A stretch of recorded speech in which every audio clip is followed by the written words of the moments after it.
నమస్తే, welcome to Andhraprabha. ముగ్గురుతో చదరంగం. చదరంగం అనగానే మనకు ఇద్దరు మాత్రమే ఆటగాళ్ళు ఉంటారు. రాజకీయాల్లో మాత్రం దీని రూల్స్ అనేవి మారిపోతున్నాయి. ముగ్గురుతో చదరంగం కొనసాగుతుంది. ఢిల్లీ నుంచి గల్లీ దాకా జరుగుతున్న రాజకీయ పర్యటనలు కానీ, అదేవిధంగా మరి జరుగుతున్న ఎత్తుగడలు కానీ నువ్వా నేనా అనేలాగా ముందుకెళ్తున్న పరిస్థితి. ఇటీవల కాలంలోనే బీఆర్ఎస్ తన యొక్క పదవీ కాలాన్ని పూర్తి చేసుకొని మళ్ళీ ఆ పదవీ కాలానికి సరిపడా పనులు చేసిన పరిస్థితి మనం చూస్తున్నాం. అటు తర్వాత మరి కాంగ్రెస్ రాష్ట్ర ప్రభుత్వంగా వచ్చిన తర్వాత మరి కొన్ని పథకాలకు శ్రీకారం చుట్టి 11-12 నెలల పాటు కొనసాగుతున్న వైనం. అయితే ఇటీవల కాలంలోనే రేవంత్ రెడ్డి గారు మరి ఢిల్లీ వెళ్ళి అక్కడ మోదీ గారితో మాట్లాడడం, సో తను ఇచ్చిన నివేదికకు ప్రతిగా మరొక రిప్లై ఆయన ఇవ్వడం అన్నది ఇక్కడ రాజకీయంగా వేడిగా ఎక్కిన వాతావరణం పరిస్థితి మనం చూస్తున్నాం. అయితే ఇటీవల కాలంలో ఈ జరుగుతున్న ఈ నేపథ్యాలు అనేవి ఎంతకాలం వరకు ముందుకు వెళ్తాయి, ఎంతవరకు దారితీస్తాయి అన్నది ఇప్పుడు మనం చర్చించుకోబోతున్నాం. సో ముగ్గురుతో చదరంగం అనే కార్యక్రమానికి స్వాగతం. ముందుగా ఈ యొక్క ప్రత్యేక చర్చా కార్యక్రమంలో మనతో పాటు సిద్ధంగా ఉన్నారు దిన్షా బాబు గారు. వీరు ఆంధ్రప్రభ తెలంగాణ ఎడిటర్గా ఉన్నారు. అదేవిధంగా ప్రముఖ విశ్లేషకులుగా మనతో పాటు సిద్ధంగా ఉన్నారు. ముందుగా వారిని మనం ఇన్వైట్ చేస్తున్నాం. దిన్షా బాబు గారు నమస్తే అండి. నమస్తే అండి. రైట్, మరి మీతో పాటుగా ఎం కోటేశ్వర గారు ప్రముఖ రాజకీయ విశ్లేషకులు కూడా మనతో పాటు సిద్ధంగా ఉన్నారు. వారిని కూడా ఇన్వైట్ చేస్తున్నాం. కోటేశ్వర గారు నమస్తే. ముందుగా దిన్షా బాబు గారు, రాజకీయాలు మనం చూస్తున్నాం. సో 3 పార్టీలు ఎత్తుగడలు వేస్తున్నాయి. ఆ ఎత్తుగడల్లో ఏ పార్టీతో సహాయంతో ఏ పార్టీని మనం తోదముట్టిద్దాం, అధికారాన్ని దక్కించుకుందామా, లేకపోతే ఈ రకంగా ముందుకు వెళ్తున్నాయి. ఇటీవల కాలంలో రేవంత్ రెడ్డి గారు కూడా ఢిల్లీ వెళ్ళిన పర్యటన సందర్భం నేపథ్యం మీరు చూసాం. మన ఆంధ్రప్రభ దినపత్రికలు కూడా రాసిన ఎడిటోరియల్ లైక్ అవి కూడా ఉన్నాయి. ఎలా తీసుకొచ్చుంటారు ఈ పరిణామాలు? ముగ్గురుతో చదరంగం టైటిల్ చాలా గొప్పగా ఉంది. దీంట్లో ఇంకోటి చెప్పుకోవాల్సింది ఏంటంటే 64 గడులు ఉంటాయి. ఇక్కడ అది ఎమ్మెల్యేలతో పోల్చడం కాదు కానీ ముగ్గురు లీడర్లు, 3 పార్టీలు చాలా జాగ్రత్తగా రాజకీయ చదరంగం ఇక్కడ ఆడుతున్నాయి. ఇది గత 15 నెలలుగా చూస్తే రేవంత్ రెడ్డి గారు రావటం, ఆ నేపథ్యం కూడా చూడాలి. ఆయన కాంగ్రెస్ అంతకుముందు 10 ఏళ్ల కేసీఆర్ గారి పాలనలో కాంగ్రెస్ నామరూపాలు లేకుండా పోయిందని చెప్పుకోవాలి. తర్వాత ఏమైందంటే రేవంత్ గారు సడన్ గా ఎంట్రీ ఇవ్వటం, ఆయనకున్న ఇమేజ్తో ఆయనతో పాటు పార్టీని కూడా గట్టెక్కించారు. దాంతోపాటు అధికార పీఠాన్ని కూడా ఎక్కించారు. అది చెప్పుకోవాల్సిందే. ఇక బీజేపీ విషయానికి వస్తే అసెంబ్లీ ఎలక్షన్ దగ్గరికి వచ్చేటప్పటికి బండి సంజయ్ గారు రాష్ట్ర అధ్యక్షుడు అయ్యేటప్పటికి దానికి మంచి ఊపు వచ్చింది. ముఖ్యంగా తెలంగాణ యూత్లో, పర్టికులర్గా ఉత్తర తెలంగాణలో అదిరిపోయే ఊపు వచ్చింది. దాన్ని ఇంకా సరిగా హ్యాండిల్ చేసుకోలేదు కానీ ఇంకా ఎక్కువ సీట్లు వచ్చాయి. అయితే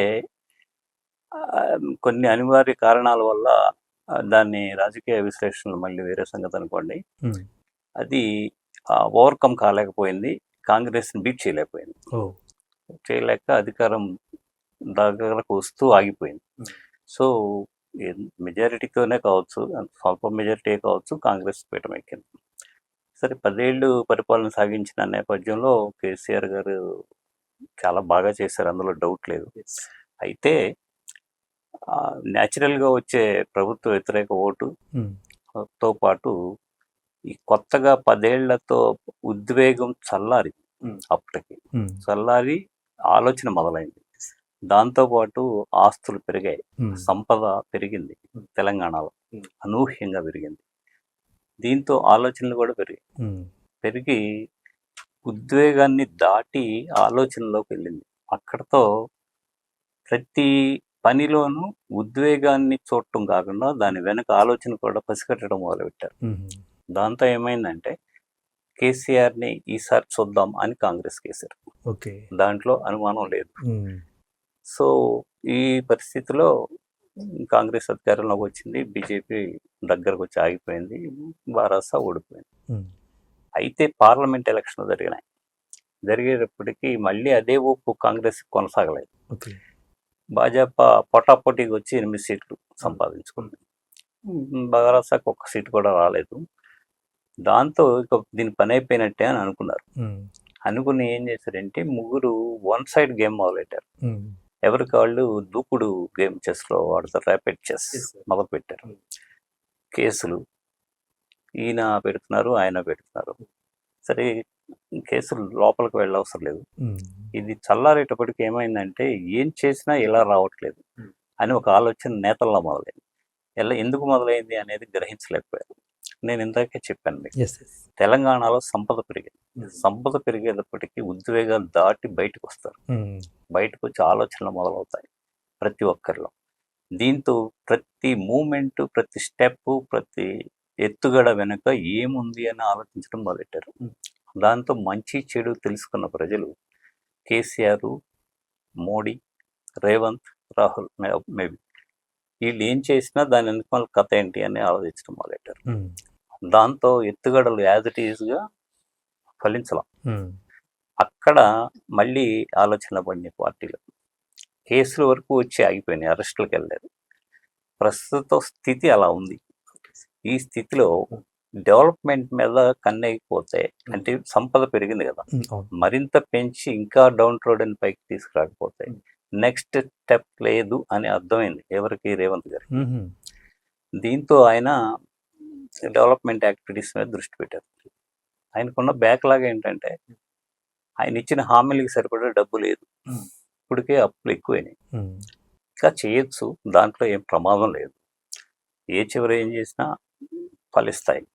కానీ అమ్మటం ఇవ్వటం కాదు కదా, సంపద పెంచటం ఇవ్వటం అనేది ఈక్వేషన్. సో అది ఈ విషయం రేవంత్ రెడ్డి గారికి బాగా తెలుసు. అందుకని చాలా డెవలప్మెంట్ ప్రాజెక్ట్స్ తీసుకొచ్చారు. తీసుకురావటమే కాకుండా ఆయన కూడా సుదీర్ఘమైన విజన్ కలవాడు. బయటికి కనిపించరు కానీ చాలా విజన్ ఉంది ఆయన. కనీసం అట్లీస్ట్ నెక్స్ట్ జనరేషన్కి అయినా సరే రేవంత్ గుర్తుండాలనే విధంగా యాక్టివిటీస్ తీసుకురావటం మొదలెట్టారు. దీనికి చాలా డబ్బు కావాలి. డబ్బు ఒకటే కాదు, కేంద్రం సపోర్ట్ కూడా కావాలి, అనుమతులు కావాలి, ప్రతిదానికి కావాలి. సో ఈ నేపథ్యంలో అనివార్యమైంది.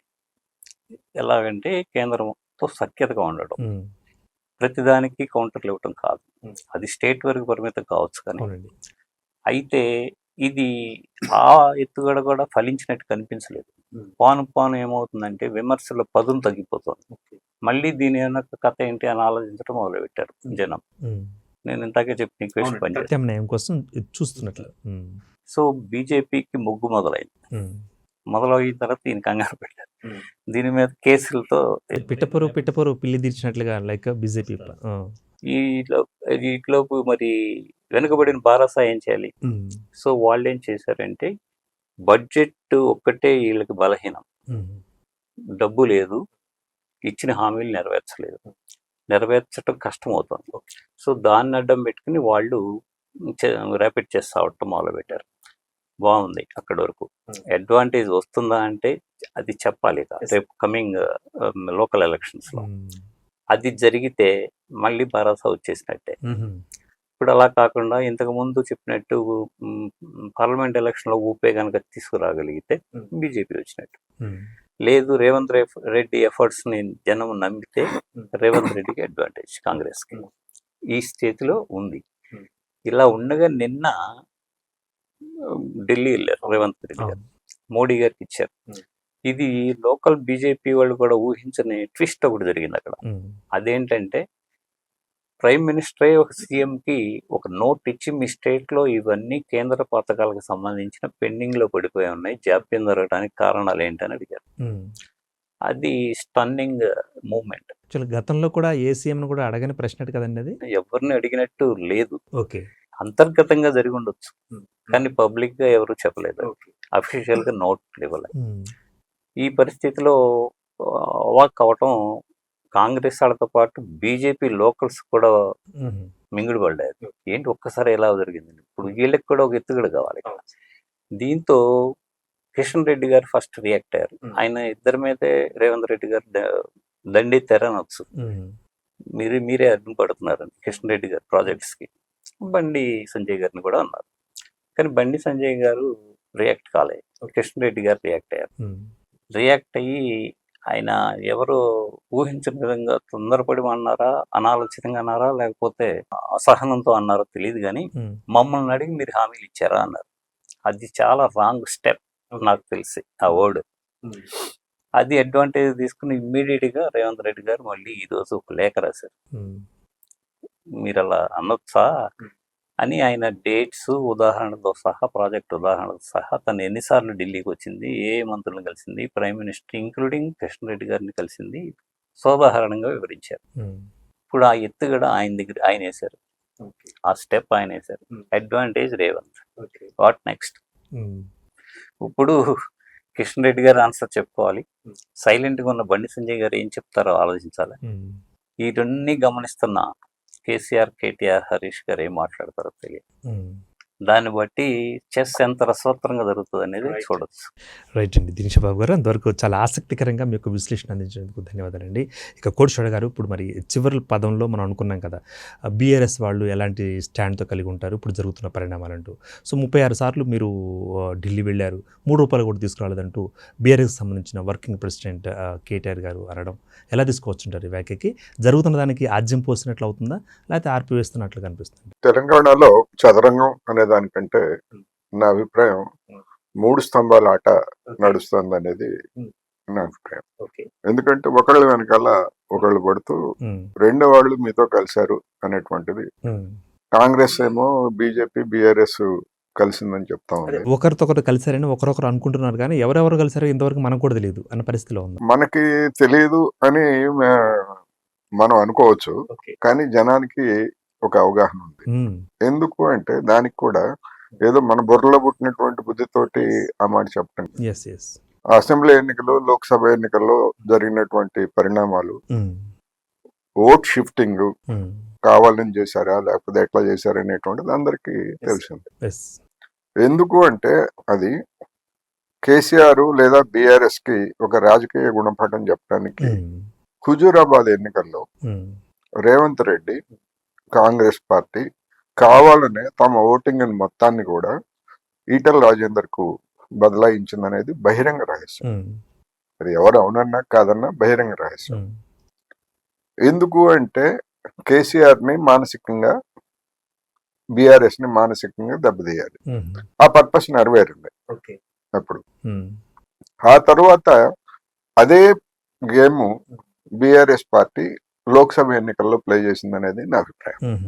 అయితే ఒక కాన్స్టిట్యున్సీలో కాంగ్రెస్ పార్టీ లేదా రేవంత్ రెడ్డి చొరవ తీసుకొని ఆ పని చేయడం వేరు, మొత్తంగా రాష్ట్రం మొత్తంగా ఆ విధమైనటువంటి వైఖరి తీసుకోవడంతో ఒక విధంగా చెప్పాలంటే బీఆర్ఎస్ ఒక ఆత్మహత్య సదృశ్యమైనటువంటి వైఖరిని తానే తీసుకున్నది.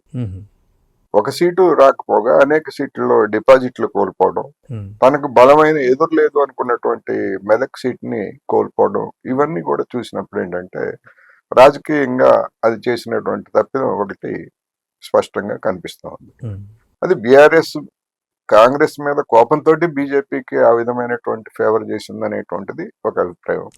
లేదు, గతంలో ఉన్నటువంటి బీజేపీ బీఆర్ఎస్ సంబంధాలు లేదా బీఆర్ఎస్ నాయకుల మీద ఉన్నటువంటి కేసులు కావచ్చు, వాళ్ళ ఆస్తిపాస్తులకు సంబంధించి కేంద్ర ప్రభుత్వం ఐటీ ద్వారా చేసేటువంటి దాడులు, ఇటువంటివన్నీ కూడా ఆ కారణంగా కూడా అనేది కొంతమంది చెప్తున్నారు. ఏమైనప్పటికీ అల్టిమేట్ గా జరిగింది ఏమిటంటే బీఆర్ఎస్ అనేటువంటిది రాజకీయంగా దెబ్బతిన్నది. బీజేపీ ఆ స్థానాన్ని ఆక్రమించి ఓటింగ్ శాతాన్ని, సీట్లను పెంచుకున్నది. అది కాంగ్రెస్ కి ఒక ప్రధానమైనటువంటి సవాలుగా నిలిచింది. ఈ నేపథ్యంలో దాన్ని అవకాశంగా తీసుకొని బీజేపీ గేమ్ స్టార్ట్ చేసింది. అయితే నా అభిప్రాయం ప్రకారం దానికి ఒక ప్రత్యేకమైనటువంటి పరిస్థితుల్లో వచ్చినప్పటికీ ఆ లోక్సభ ఎన్నికల్లోనే దేశవ్యాప్తంగా బీజేపీకి లేదా అదే నరేంద్ర మోడీ గారి నాయకత్వానికి తగిలినటువంటి ఎదురు దెబ్బలు ఇవన్నీ చూసిన తర్వాత, అట్లాగే ఇక్కడ రేవంత్ రెడ్డి సర్కారు సూపర్ 6 అనేటువంటివి పూర్తిగా అమలు జరపలేదు అనేటువంటిది ఒక వాస్తవం. కొన్నింటిని అమలు జరిపారు, కొన్నింటిని అమలు జరిపేటువంటి క్రమంలో ఉన్నాను అనేటువంటి దాన్ని జనానికి చెప్పగలుగుతున్నారు. మనం చూస్తున్నాం, రుణాల రద్దు, తర్వాత రైతు భరోసా, ఇటువంటివన్నీ కూడా ఒక ప్రాసెస్ లో నడుస్తున్నాయి, కొన్ని ఉన్నాయి. అందుకని ఒక 50-50 ఛాన్సెస్. ఈ 50-50 ఛాన్సెస్ ని ఎవరు తక్కువ అంచనా వేయకూడదు అనేది నా అభిప్రాయం. ఈ నేపథ్యంలో బీఆర్ఎస్, బీజేపీ, కాంగ్రెస్ ఈ మూడు కూడా ఇప్పుడు ఆడుతున్నటువంటి గేమ్, పొలిటికల్ గేమ్ అంటే బ్లేమ్ గేమ్, ఒకళ్ళనొకళ్ళు మీరు వాళ్ళతో కలిశారంటే మీరు వాళ్ళతో కలిశారు. ఇప్పుడు నిన్న లేటెస్ట్ గా కవిత గారు మీరు ప్రధానమంత్రి మోడీని కలిసిన తర్వాత మా మీద ఆరోపణలు చేస్తున్నారంటే మీరు ఒకటే అని సేమ్. అంటే అక్కడ ఏమనిపిస్తుంది అంటే ప్రధాని మంత్రి మోడీ గారిని కలిసిన తర్వాత రేవంత్ రెడ్డి గారు ఇక్కడికి వచ్చి ఫైర్ అవుతున్నారు. ఈ ఫైర్ అవడానికి గల కారణాలు ఏంటి అంటూ చెప్తున్న విషయం. అంటే అదొక యాదృచ్ఛిక దాన్ని వాళ్ళు ఉపయోగించుకోవటంలో ప్రతి రాజకీయ పార్టీ తనదైనటువంటి ఎత్తుగడలు వేస్తా అంటే అక్కడ మోడీ గారు ఏమైనా అక్షంతలు వేస్తే ఆ ప్రభావం ఏమైనా వీరు వారి మీద చూపించారా అన్నది కూడా పొలిటికల్ సర్కిల్లో బయట వినిపిస్తుంది. ఎంతవరకు కరెక్ట్ అంటారు? మోడీ గారు కాంగ్రెస్ కి అక్షంతలు వేసేది ఏం లేదు, డైరెక్ట్ ఫైట్. అంతర్గతంగా వేసేది కూడా ఏం ఉండదు. మన కేసీఆర్ మోడీ గారు రహస్యంగా కలుసుకున్నప్పుడు మా అబ్బాయి యువరాజు పట్టాభిషేకానికి సహకరించండి అని చెప్పేసి కోరారు అనేటువంటి విషయాన్ని మోడీ గారు చెప్పారు. లేదు అని చెప్పినటువంటి కేసీఆర్ తర్వాత అంతర్గతంగా మాట్లాడుకున్న విషయాలన్నీ చెప్తారా, ఇదేం మర్యాద అని ఆయనే మళ్ళా మాట్లాడింది కూడా చూసాం. అందుకని ఇప్పుడు రాబోయేటువంటి స్థానిక సంస్థల ఎన్నికల్లో ఎవరిది పై చేయిగా మార్చుకోవాలనే దానికి ప్రతి అంశాన్ని కూడా రాజకీయంగా మార్చుకుంటున్నారు. ఇది ఏముంటుంది ఏమిటి అని చూసుకున్నప్పుడు బీఆర్ఎస్ కేమో ప్రతిష్ట పోయినటువంటి పార్టీగా దానికి ఉన్నటువంటి ఒక డిసడ్వాంటేజ్. బీజేపీకేమో మొత్తం రాష్ట్రం అంతటా ఇప్పుడు ఉత్తర తెలంగాణలో ఉన్నటువంటి పరిస్థితి మాదిరి రాష్ట్రం అంతటా లేకపోవడం అనేటువంటి దానికి ఒక బలహీనత. కాంగ్రెస్ కి వచ్చేసరికి రాష్ట్రం అంతటా ఉన్నప్పటికీ సూపర్ 6 వాగ్దానాలను అమలు జరపడానికి అవసరమైనటువంటి ఆర్థిక పరమైనటువంటి శక్తి లేకపోవడం అనేటువంటిది వీళ్ళ బలహీనత. అందువలన టెస్ట్ చేస్తున్నారు ఏ స్టెప్ వేస్తే ఏమవుతుంది అనేటువంటిది. ఉదాహరణకి రాజకీయాల్లో కూడా కాంగ్రెస్ ఆచితూచి నడుస్తూ ఉంది. బీసీని తీసుకొచ్చిన తర్వాత కూడా మళ్ళా మిగిలినటువంటి పోస్టులు మంత్రివర్గ ఖాళీలు ఉన్నాయి కదా, వాటిని భర్తీ చేయడానికి భయపడతా ఉంది. భర్తీ చేయడానికి ఎందుకు భయపడతా ఉందంటే 2 రకాలు. బీసీలకు ఇస్తే ఎవరికి ఇవ్వాలి, అదేవిధంగా ఎస్సీ వర్గీకరణ అనేటువంటిది ఎవరు అవునన్నా కాదన్నా గానీ కాంగ్రెస్ కొన్ని ఓట్లని కోల్పోయేటువంటిది ఖాయం. అది ఆంధ్రప్రదేశ్ లో అయినా అదే జరుగుతుంది. బలపరిచినటువంటి వాళ్ళకి వ్యతిరేకంగా దాన్ని వ్యతిరేకించేటువంటి వాళ్ళు మొత్తంగా 100% వేస్తారని కాదు కానీ సెంటిమెంట్ ఒక ఎన్నికైనా ఆ ఎఫెక్ట్ ఉంటుంది అనేది. అందుకని మంత్రివర్గాన్ని కూడా నేను అనుకోవటం స్థానిక సంస్థల ఎన్నికల వరకు కాంగ్రెస్ పూర్తి చేసేటువంటి అవకాశాలు లేవనేది నా అభిప్రాయం. అందుకని రేపు బడ్జెట్ అనేటువంటిది కాంగ్రెస్ కి ఒక కీలకమైనటువంటి అంశంగా మారుతుంది. దానిలో ఎట్లా చేస్తారు, ఏ విధంగా అమలు జరుపునటువంటి వాగ్దానాలకి రోడ్డు మ్యాప్ వేయాలి కదా, వేస్తేనే ఓటర్లు దాన్ని నమ్ముతారు. లేకపోయేట్లయితే ప్రతిపక్షాలకి అడ్వాంటేజ్ వస్తుంది. అందుకని ఈ గేమ్ ఇప్పుడు నడుస్తా ఉంది. బడ్జెట్ తోటి ఒక క్లారిటీ వస్తుంది. తర్వాత ఈ బీసీ రిజర్వేషన్స్, ఎస్సీ వర్గీకరణ ఇవి కూడా ఫ్యాక్టర్స్ గా మారబోతున్నాయి. ఎందుకంటే కేంద్ర ప్రభుత్వం వీళ్ళు ముందే చెప్పేశారు, మేము అంగీకరించాము మీరు ముస్లింల్ని అందులో చేరుస్తా అని. కానీ అదే ఉత్తరప్రదేశ్ లో, అదే గుజరాత్ లో, అదే అస్సాంలో అనేక చోట్ల ఓబీసీల్లో ముస్లింస్ అనేక మంది ఉన్నారు, వృత్తులు చేసేటువంటి వాళ్ళు. అందుకని రేపు వాటన్నిటిని కాంగ్రెస్ అస్త్రాలుగా మార్చుకుంటుంది. ఇది ఈ గేమ్ అన్ని నడుస్తా ఉంది. రైట్ అండి. ఇప్పుడు అదేవిధంగా దినేష్బాబు గారు ఇప్పుడు మరి ఒక పార్టీ మరొక పార్టీ మీద ఎత్తుగడలు వేసుకుంటూ ఒక పార్టీని మట్టి కరిపించే క్రమంలో మరొక పార్టీ ప్రయత్నాలు చేస్తూ మిగతా వాళ్ళని అస్టింగ్ తీసుకుంటూ ఇట్లా ఉన్న క్రమంలో సో 3 పార్టీకి సంబంధించి చూసినట్లయితే ఆ రకంగా జరుగుతున్న క్రమంలో ఇప్పుడు మోడీ గారు కూడా చదరంగంలోకి ఒక పావుగా వచ్చి పావులు కదుపుతూ ఉన్న ముందుకు వెళుతున్నారంటూ కూడా ఒక వ్యాఖ్య వినిపించింది. నిజమంటారా? మీకు కామెంట్ ఏంటంటారు? ఇప్పుడు ఇక్కడ జరిగింది ఏంటంటే బండి సంజయ్ గారు కానీ కిషన్ రెడ్డి గారు కానీ రేవంత్ రెడ్డి గారిని ఢీకొనలేకపోతున్నారనే అభిప్రాయం ఉండబట్టే ప్రైమ్ మినిస్టర్ స్థాయిలో ఆయన నోట్ ఇచ్చారండి. అది కూడా ఎలా ఇచ్చారంటే దేశవ్యాప్తంగా నేను స్వీప్ చేస్తుంటే ఇన్ని ఛాన్సెస్ తీసుకుని కూడా ఎవరన్నా కావచ్చు లోకల్ లీడర్ అడ్వాంటేజ్ తీసుకోలేకపోయారు అనేది ఒక అసంతృప్తి ఖచ్చితంగా ఉంది ఆయనలో. సరే సంజయ్ గారిని ఇదిలా ఎందుకు మార్చాల్సి వచ్చింది? ఆయన అభినందించాడు పబ్లిక్‌గా ఒక స్టేజ్ మీదే బండి సంజయ్ గారిని. అయినప్పటికీ ఆయన కూడా మార్చారంటే ఎందుకు మార్చాల్సి వచ్చింది అనేది వేరే రాజకీయం. ఇవన్నీ లోకలోపల. ఈటి దీంట్లో ఎమర్జ్ అయ్యేది ఏంటంటే ఇందులో ఎవరు ఇంకొకరితో సాయపడటం, ఇంకొకరితో కుమ్మక్కు కావటాలు ఉండవు. ఎవరు తెలివితేటలు ఎక్కువ ప్రదర్శించి, ఎవరు ఎక్కువగా సామర్థ్యంతో, కొత్త ఎత్తుగడలతో ఎమర్జ్ అవుతారో వాళ్ళే లీడర్. అది ఏ పార్టీ వాడైనా సరే. రైట్ సార్, ఇప్పుడు ఆ రకంగా అక్కడికి వస్తున్నానండి. మరి దేశంలో 95% వరకు అధికారాన్ని పొందింది, కలిగి ఉంది బీజేపీ కదా. మరి బీజేపీకి ఇప్పుడు పవనాలు అనుకూలంగా వస్తాయని మీరు అన్న మాటకు అనుకోవచ్చు అంటారా? ఇప్పుడు ఆయన ఉద్దేశం కూడా అదే. ఇప్పుడు లోకల్ లీడర్ని చూసి ఇక మీరు ఓటేయాల్సిన పని లేదు, సీ మీ అండ్ ఓట్ మీ అంతే. నా ముఖం చూసి ఓటేయండి అని ఇంతకు ముందు ఇందిరాగాంధీ చెప్పినట్టే ఈయన కూడా చెప్పే పరిస్థితికి వచ్చారు. దానికి నియంత అనొచ్చు, నియంతృత్వం అనొచ్చు, ఇంకా పెద్ద పెద్ద మాటలు అనొచ్చు, కానీ అవన్నీ రాజకీయాల్లో పనికిరావు, విమర్శలకు పనికొస్తాయి. అది ఎందుకనంటే నేను కరెక్ట్గా ఎత్తుగడ వేశాను, నాకు కరెక్ట్గా ఈల్డ్ అయింది అనేదే పాయింట్. అది చాలా సార్లు ప్రూవ్ అయింది. విపక్షాలు విమర్శించడానికి పనికొస్తాయి ఆ మాటలు. సో ఇక్కడ చెప్పేది ఏంటంటే నేను ఎన్ని అభివృద్ధి కార్యక్రమాలు చేయగలుగుతున్నాను, చేస్తున్నాను. ఇది కూడా చాలా చిన్న విషయం. ఈ see me and vote me, that's all. అందుకని ఇచ్చారు. ఇది ఇవ్వడానికి ఏంటి, చిన్న చెత్తే కావచ్చు, పెద్ద చీపురుతో ఊడ్ చేసినట్టు ఆయన ఒక నోట్ ఇవ్వటం ద్వారా పెద్ద చెక్ పెట్టారు. తెలంగాణ ప్రజలుగా ఆలోచించండి అని. నేను ఇన్ని ఇస్తున్నాను, వీళ్ళు చేయట్లేదు, వాళ్ళు చేసే వాటికేమో వాళ్ళకి ఓపిక లేదు అని ఇండైరెక్ట్ గా చెప్పారు. డైరెక్ట్ గా చెప్పే పరిస్థితి ఎలక్షన్ లో వస్తుంది. అది పరిస్థితి. ఈ పరిస్థితులను ఎదుర్కోవడం అనేది సామాన్యమైన విషయం కాదు రేవంత్కైనా సరే.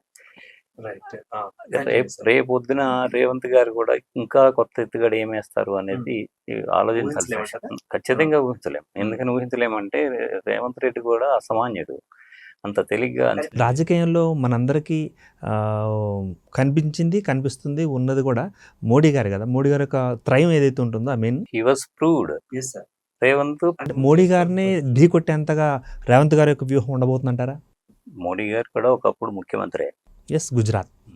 ఆయన కూడా ఇంతే స్థాయిలో ఉండి చాలా ఎత్తుగడలు వేసి పెద్ద పెద్ద హేమాహేమీలను ఢీకొన్నారు స్టేట్ లో.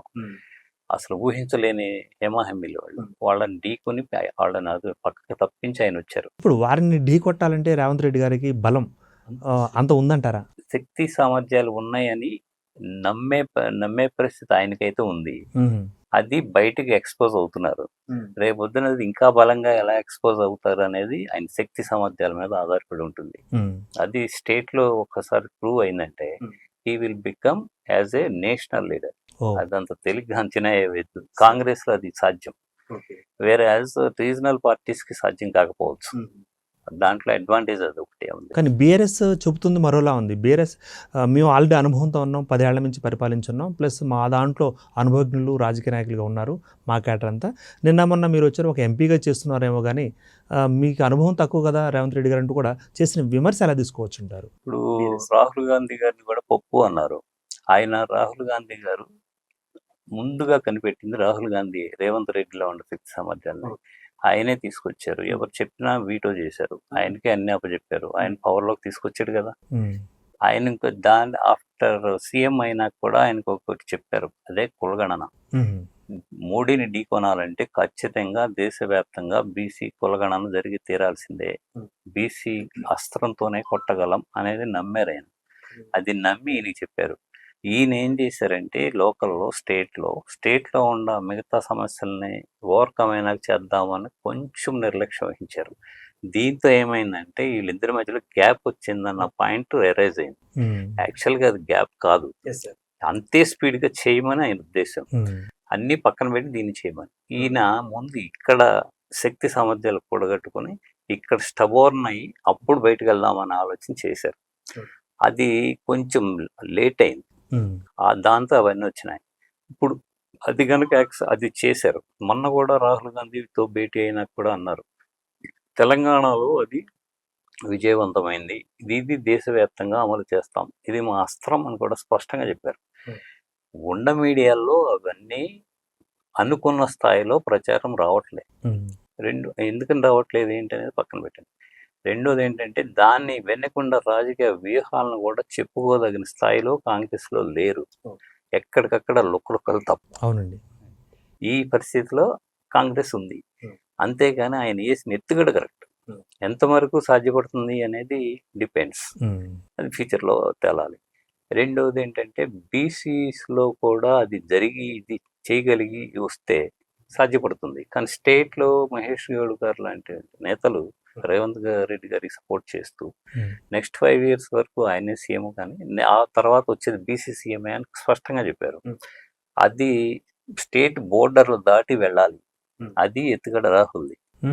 ఆ స్థాయిలో మీడియాలో కానీ ఏ మీడియాలో కావచ్చు, ప్రింటర్, ఎలక్ట్రానిక్, సోషల్ మీడియాలో అది రావట్లేదంటే వాళ్ళ వ్యూహకర్తలకి దాన్ని ఎలా ఎస్టాబ్లిష్ చేయాలో కూడా అర్థం కాని పరిస్థితిలో ఉన్నారు. అది అంత నెరవేర్చుకోవాల్సిన బాధ్యత రాహుల్ గాంధీ మీద ఉంటుంది. రేవంత్కి సంబంధం లేదు.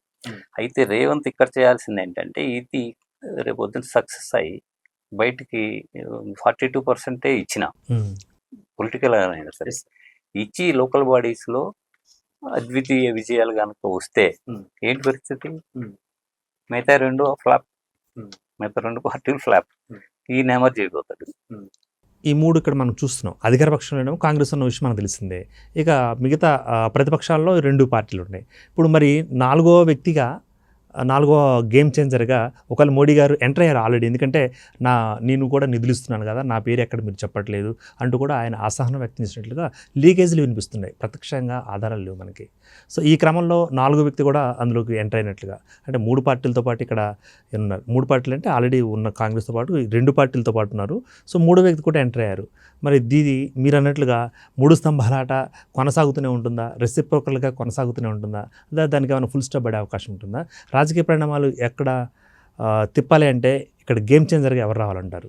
కొత్త వాళ్ళ, పాత వాళ్ళ? ఇప్పుడు మీరు చెప్పినట్టుగా నా పేరు ఎక్కడ రావట్లేదు పథకాల్లో అనేటువంటిదే కదా. అదైతే అదేమి కొత్త విషయం కాదు. ఎందుకంటే నిర్మలా సీతారామన్ ఇక్కడ పెద్ద కేంద్రం అంతా ఫ్రీగా ఉచితంగా రేషన్ ఇస్తా ఉంటే నరేంద్ర మోడీ గారి పేరు లేకుండా అని చెప్పేసి ఆవిడ అప్పుడు చెప్పారు. అదొక్కటే కాదు, కేరళ ప్రభుత్వానికి కేంద్ర ప్రభుత్వం ఒక లేఖ రాసింది. మేము ఇచ్చేటువంటి దాని గురించి, అంటే సామాజిక పెన్షన్స్ ఇస్తున్నారు కదా, వృద్ధాప్య పెన్షన్స్. ఈ వృద్ధాప్య పెన్షన్స్ గురించి కేంద్రం ఇచ్చేదాన్ని మీరు చెప్పరేంటని చెప్పేసి కేరళ ప్రభుత్వానికి ఒక లేఖ రాసింది కేంద్ర ప్రభుత్వం మంత్రులు. అది బూమరాంగ్ అయింది.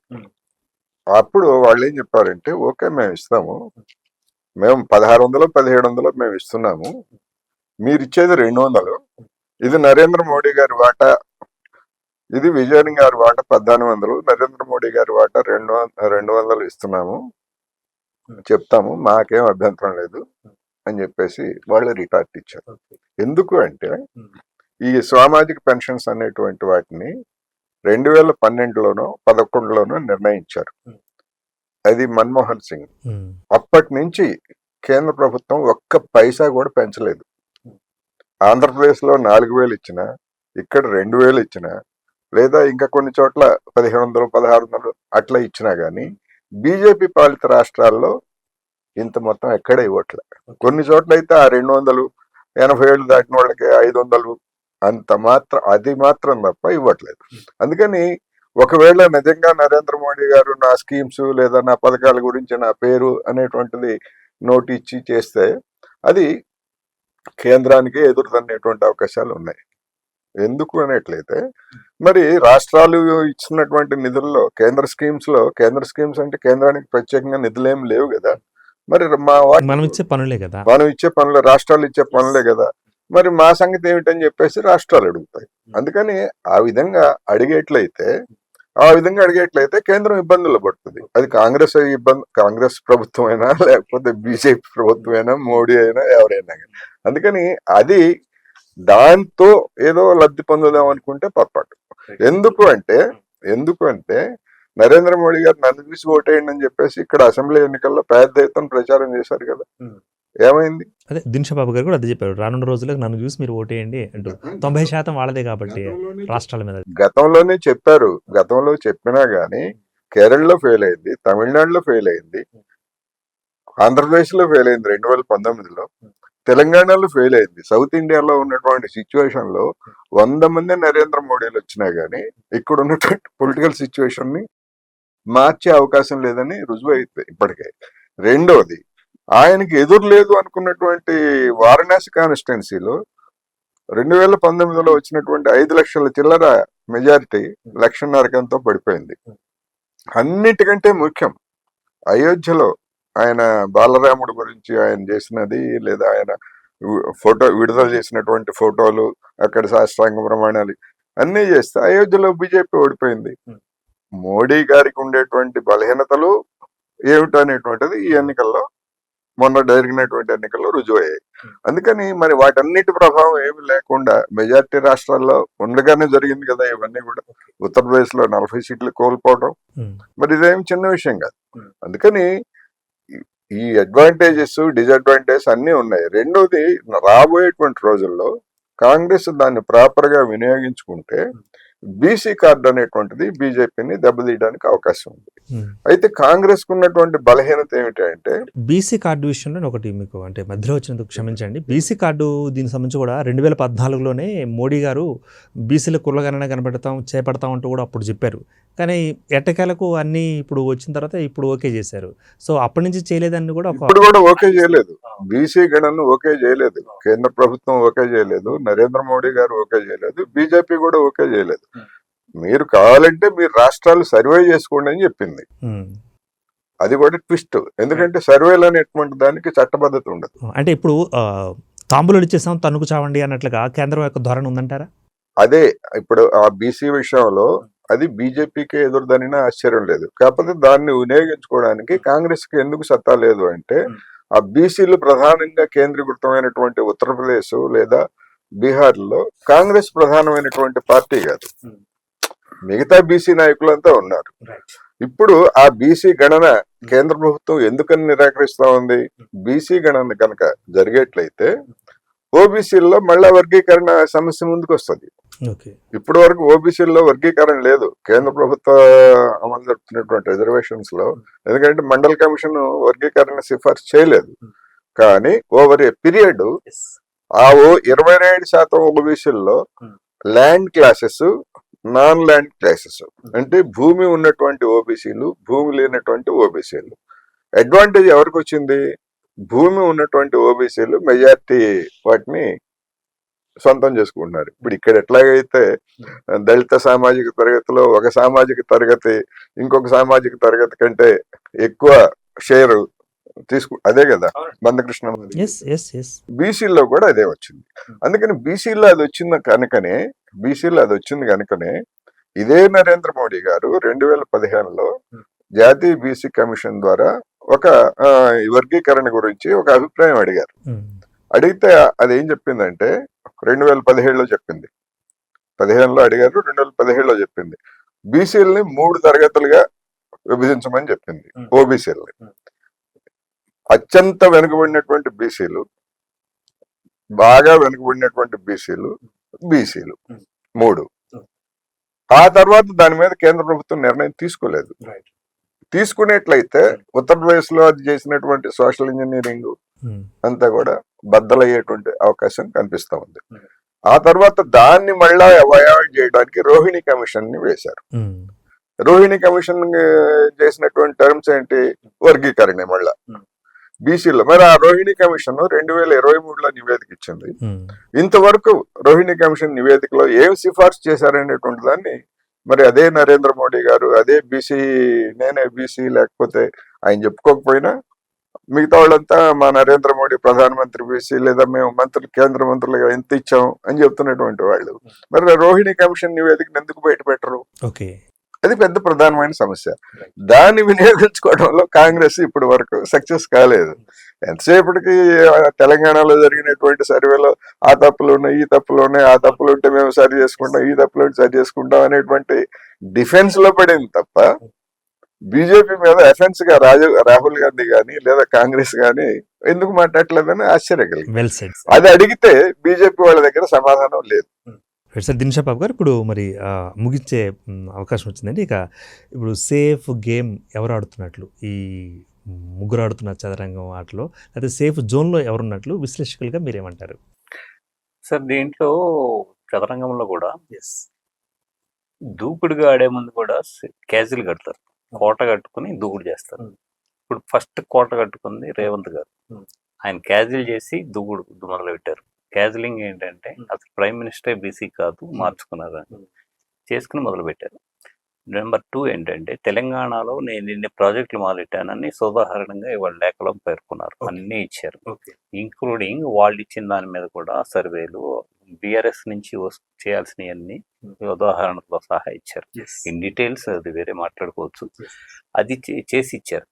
సో ఇప్పుడు అడ్వాంటేజ్ రేవంత్ లాగా కనిపిస్తోంది సిచ్యువేషన్. వీటి ఆన్సర్ చేసే సత్తా బీజేపీ లీడర్స్ లో కొంతమందికి ఉంది, వాళ్ళు మాట్లాడట్లేదు. ఎందుకు మాట్లాడట్లేదంటే ఇంటర్నల్ పాలిటిక్స్ ఇవన్నీ చూసే మోడీ గారు నోట్ ఇచ్చింది, వీళ్ళు రాజీ పడరు, వీళ్ళు చేయలేరు అని స్పష్టం అయిపోయింది. ఇదే కిషన్ రెడ్డి గారు అదే మోడీ గారు ప్రచారక స్థాయిలో ఉన్నప్పుడు ఒకే రూమ్ లో కలిసి పనిచేసిన వ్యవహారం ఉంది. ఈయన సంగతి ఆయనకి తెలుసు, ఆయన సంగతి ఈయనకి తెలుసు. అయితే ఈయన వ్యవహారం ఆయనకు తెలుసు కాబట్టి ఇంతకన్నా చేయలేరు అనేది ఆయనకు ఒక నిశ్చిత అభిప్రాయం ఖచ్చితంగా ఉంది. ఇంతకన్నా దూకుడుగా చేసిన బండి సంజయ్ గారు లాంటి వారితో అడ్వాంటేజ్ ఏంటి, డిసడ్వాంటేజ్ ఏంటి అనేది ఆర్ఎస్ఎస్ ఇచ్చిన నివేదికలో స్పష్టంగా ఉంది. ఇకపోతే ఆల్టర్నేటివ్స్ లేరు. ఉంది అనుకుంటే టైం గ్యాప్, అది స్టాప్ గ్యాప్ లాగా టైం గ్యాప్, ఆ గ్యాప్ గా పెట్టుకోవడానికి పనికొస్తారు. అంతేగాని ఎమర్జీ అయిన లీడర్ కనిపించలేదు. కొత్త లీడర్ వస్తారా చూడాలి. మీన్ వైల్ ఇవన్నీ వచ్చేస్తున్నాయి. కమింగ్ జమిలి కూడా వచ్చావు, జమిలి గురించి ఇవన్నీ వచ్చిన ప్రభావం ఉంది కాబట్టి ఆయన బాగా ఆలోచించి నోట్ ఇచ్చి ఫస్ట్ ఎత్తుగడ ఆయన వేశారు. కౌంటర్ కొట్టే టైంలో ఈయన క్యాజువల్ కట్టుకుని శుభ్రంగా ఇచ్చారు. ఇప్పుడు మొత్తం మీద తరువాత స్టెప్ వేయాల్సింది ఎవరా అంటే బారస.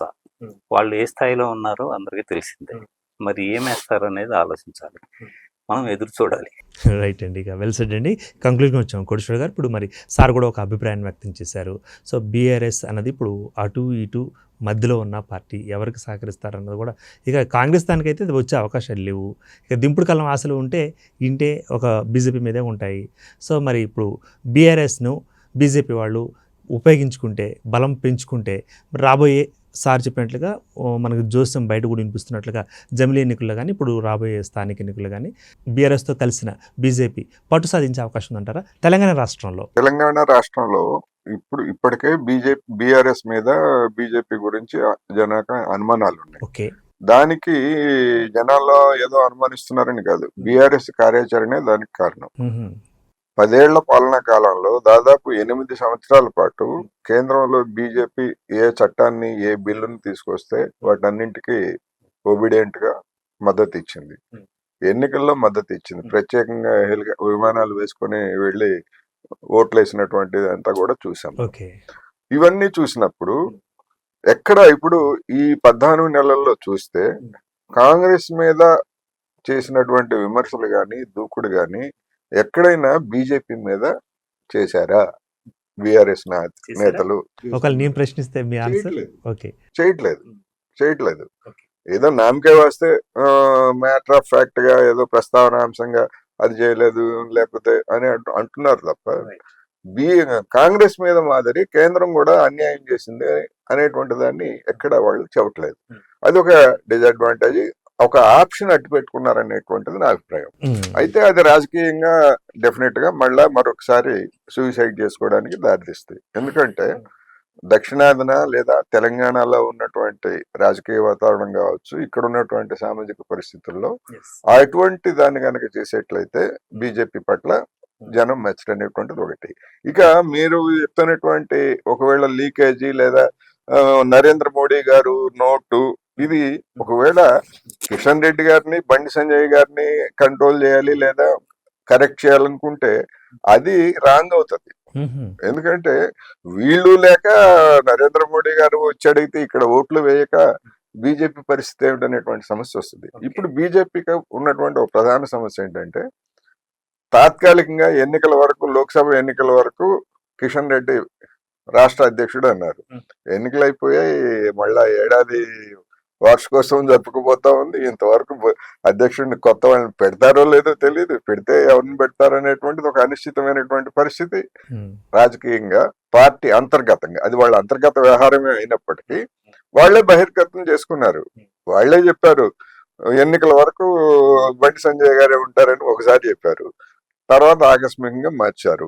ఇప్పుడు సార్ చెప్పినట్టుగా బండి సంజయ్ గారి నోటు దురుస్తూ అది నష్టం అనేటువంటిది బీజేపీ అధిష్టాన వర్గానికి వెళ్ళినటువంటి సంకేతం లేదా రిపోర్టు.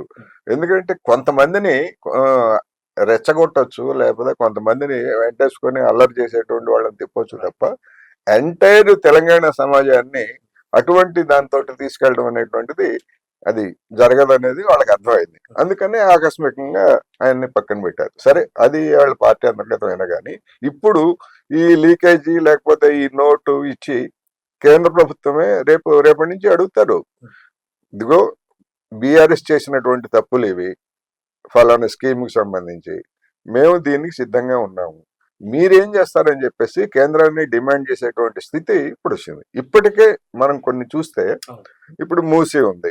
సరే, హైడ్రా మీద విమర్శలు లేదా దాని గురించి అది పక్కన పెట్టేట్లయితే, మరి నమో గంగా పేరుతోటి వేలాది కోట్లు గంగశుద్ధికి కేటాయిస్తున్నటువంటి కేంద్ర ప్రభుత్వము మరి హైదరాబాద్ నగరంలో కొన్ని లక్షల మంది ఆరోగ్యాలను దెబ్బతీస్తూ, అదేవిధంగా దిగువన లక్షలాది మంది రైతుల యొక్క పంట పొలాలను దెబ్బతీస్తున్నటువంటి కాలుష్యం గురించి మీకు సాయం చేస్తారా లేదా అన్నదానికి ఆయన అడిగింది అదే కదా రేవంత్ రెడ్డి గారు.